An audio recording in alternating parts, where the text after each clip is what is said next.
Mark Palmer is a managing director as well as an analyst of fintech and digital assets at BTIG. It's good to see you. And which is it? Is it the China crackdown that's going to forbid the use of cryptocurrencies in normal exchange? Or is it, you pointed out, some people were just taking their profits to pay their taxes? Well, first of all, thanks very much for having me. I think it's important to note that there really hasn't been a new crackdown on cryptocurrency by the Chinese government. All we saw was a reiteration of bans that have been in place as long ago as 2013. Three Chinese government agencies came out and reiterated those bans. As far as financial institutions trading or facilitating the trading of cryptocurrency is concerned. So that really isn't new news. There's an awful lot of what folks in the crypto world call FUD, fear, uncertainty, and doubt that's out there. That's just part of it.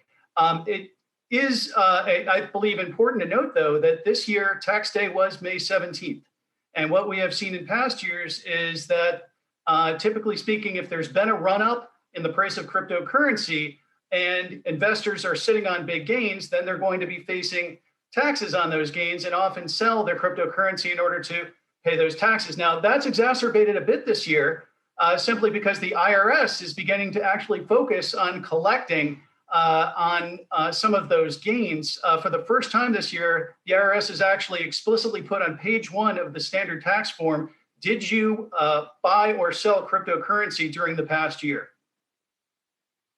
So, Mark, it sounds like you don't think that this is going to be long-term damage then for the crypto market, and we should see Bitcoin resume its trade higher. Well, I think what you've seen here is an unwinding of a significant amount of leverage in the system. What we were seeing in the last 24 hours was liquidations, which are part of that unwinding. From a fundamental standpoint, taking that leverage out of the equation provides more of a floor on which you can begin to see appreciation occur again. What I think is really important to note, though, bigger picture from a secular standpoint, is that the wave of adoption from retail and institutional investors is really in the early innings still. And what we're particularly interested in is what's happening on the institutional side. And we've seen for weeks now headlines about large institutions, whether those be multi-strategy hedge funds or big mutual fund complexes, that are ramping up to have DeFi and crypto funds. Those haven't even occurred yet. So the wave of institutional money, it hasn't occurred yet, but it's coming.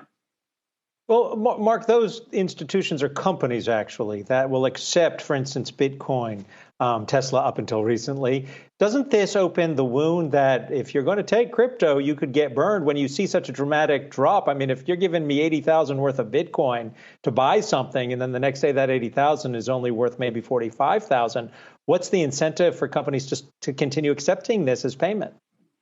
Well, I think it's much bigger than merchant acceptance of cryptocurrency. I think that's an important development that's occurring. And, we cover PayPal, and one of the things that we're watching closely is PayPal's effort to reach out to its merchants around the world and facilitate the increased adoption of cryptocurrency acceptance by merchants. But what I'm really talking about is even bigger than that. It's about institutions that are trading in equities and fixed income and commodities and other asset classes, adding cryptocurrency as a new asset class to their mix. This means that some of the most sophisticated investors in the market are getting ready to put on trades associated with cryptocurrency. So that in and of itself, could lead to much more significant demand, not only for Bitcoin, but I think for all of the cryptocurrencies across the board. One of the things that we've seen is that there's a tremendous amount of excitement about what are known as proof of stake cryptocurrencies. These are cryptocurrencies in which the projects are being built on the underlying blockchain, and the cryptocurrencies are effectively, the tickets for admission to those projects. Blockchain in itself is in its infancy, really, as it pertains to the building of these projects, many of which have the potential to disintermediate incumbent firms in the market. So the concept of the value of these cryptocurrencies being driven by the growth of development of these projects is pretty interesting to a lot of institutional investors. And again, that money hasn't yet really flown into the market yet. Hey, Mark, so when we take a look at the Bitcoin price, say 6 months, 7 months from now, when we're at the end of the year, what do you think that number is that we will be looking at? Well, I will say that BTIG has a 12-month price target of $50,000. Our chief strategist Julian Emanuel has said that.